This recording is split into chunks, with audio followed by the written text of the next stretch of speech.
Chers amis, bonjour. Alors ce Shabbat en Israël, nous allons lire la paracha de Balak, qui est, je crois, que l'un des plus fascinants récits de la Torah, puisque le prophète Bilam tente d'obtenir de Dieu qu'il accède à son désir de maudire Chas v'Shalom le peuple juif. Et donc, par ce fait de malédiction, eh bien, le peuple juif serait en quelque sorte évincé de la région, il s'affaiblirait, etc. Et d'ailleurs, on voit que Bilam, si on regarde en hébreu, Bet Lamed Aïn, ça vient de Bela, ça veut dire celui qui avale. Il a voulu avaler le peuple juif, dans le sens de le détruire, bien sûr, Ras Shalom. Et l'on voit que Bilam s'engage dans une série de dialogues avec Dieu, dans lesquels Dieu lui fait clairement savoir qu'il ne veut pas qu'Israël soit maudit. Et pourtant, Bilam reste persuadé qu'il peut réussir à convaincre Hachem. Et c'est alors que l'ânesse de Bilam, de simple moyen de transport qu'elle était, se transforme en une éloquente porte-parole du droit des animaux. À 3 reprises, elle voit un ange qui bloque le chemin. À chaque fois, elle se met de côté, ce qui provoque l'irritation de Bilam, car lui, il n'avait pas vu l'ange, bien sûr. Et à chaque fois, Bilam frappe la pauvre bête à 3 reprises. Et qu'est-ce qui est écrit? Dieu, donc je cite, ouvrit la bouche de l'ânesse, et elle dit à Bilam, que t'ai-je fait pour que tu me frappes par 3 fois?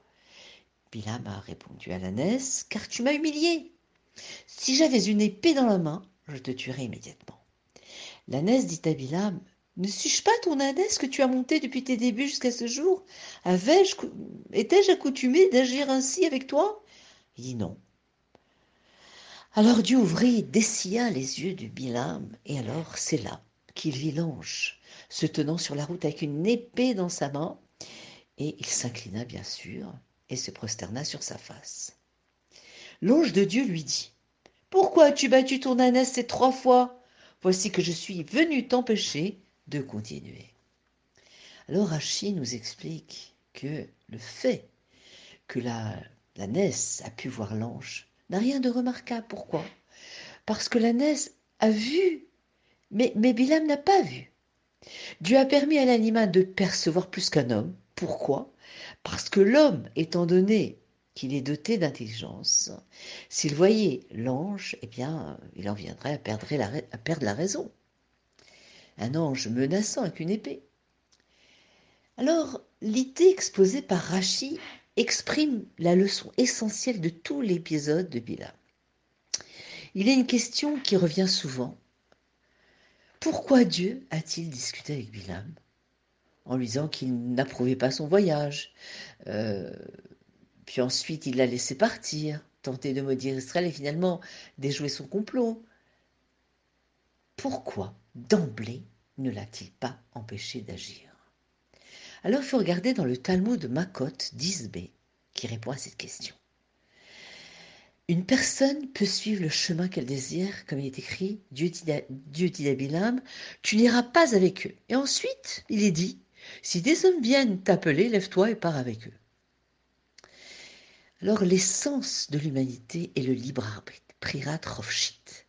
Le libre arbitre est l'image de Dieu d'après laquelle Adam et Ève ont été créés. En fait, à chaque carrefour de notre existence, nous sommes entièrement libres de rejeter un mode de vie, quel qu'il soit. Et c'est cette liberté qui nous donne sens à notre choix lorsque ou bacharta bachayim et tu choisiras la vie ainsi qu'elle est écrite. Alors on a différentes occasions d'apercevoir la vérité, claire de lumière, comme au Sinaï, lorsque Dieu s'est révélé pour nous donner les 10 commandements. Mais ces moments sont rares, exceptionnels. En fait, nous devons vivre dans un monde dans lequel l'existence du Créateur ne sont pas vraiment évidentes. Et il nous est donné d'employer nos capacités d'analyse, de discernement pour reconnaître que cette magnifique fresque a bien un auteur et que notre présence dans cette fresque signifie que notre existence est d'une nécessité fondamentale au projet divin, au projet de la création. Et bien sûr, on le comprend d'après ce que nous explique la Chassidoute, puisque Dieu a contracté sa lumière. C'est ce qu'on appelle le phénomène du Tzimtzum. Donc, parce que si Dieu avait laissé sa lumière à l'état complètement éclatante, nous n'aurions pas pu exister. Nous n'aurions pas pu avoir une existence propre. D'ailleurs, on donne l'exemple d'un maître qui a un savoir phénoménal et qui doit enseigner un élève. S'il lui donne tout son savoir, alors l'élève ne va rien comprendre, ne va rien appréhender. Donc le maître doit contracter son savoir pour que l'élève puisse recevoir, puisse accepter, puisse intégrer la connaissance. Alors, bien sûr, Bilam pouvait écouter Dieu ou ne pas l'écouter. Il peut être reconnaissant vers son ânesse, la rétribuer pour ses bienfaits, avec du mal en la frappant. Alors il faut savoir que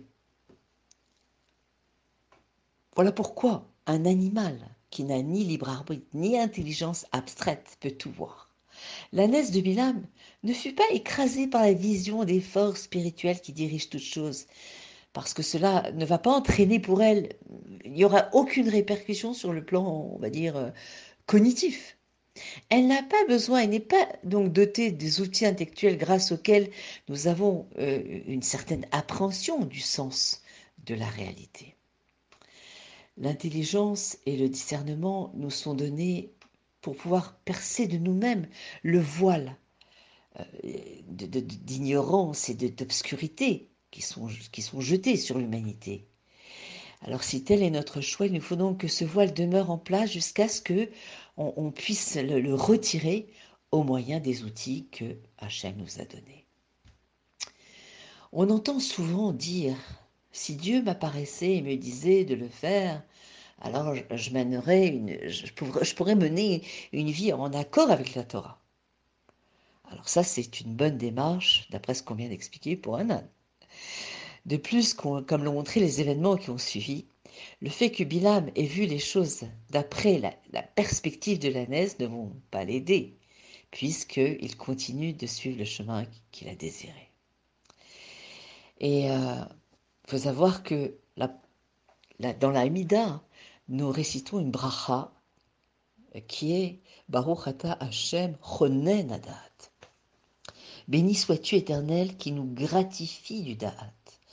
C'est-à-dire qu'on demande à Dieu de nous aider à avoir le discernement, de faire les bons choix. Et c'est vrai que si on regarde l'acrostiche du verbe chonen, donc c'est, on peut dire chala, qui correspond à la cacheroute, nida, qui correspond à tarata mishpacha, nerot, c'est le Shabbat. Donc à travers les mitzvot, qui sont des piliers fondamentaux, tels que cacheroute, nida et Shabbat, eh bien déjà nous pouvons avoir un éclairage de comment mener sa vie, comment prendre des bonnes décisions en suivant notre guide qui est le chemin de vie, puisque Torah Milachon Hora'a, c'est un livre d'enseignement. Alors, Dieu nous a donné justement quelque chose de bien supérieur à la vision de l'âme, le défi de la liberté et le don, comme on a dit, du discernement Ronen Da'at. Donc, puissions-nous avoir le bon discernement de faire les bons choix dans notre vie et que soit éclairé à travers les enseignements de notre Torah. Je vous souhaite Shabbat Shalom ou Mevorach.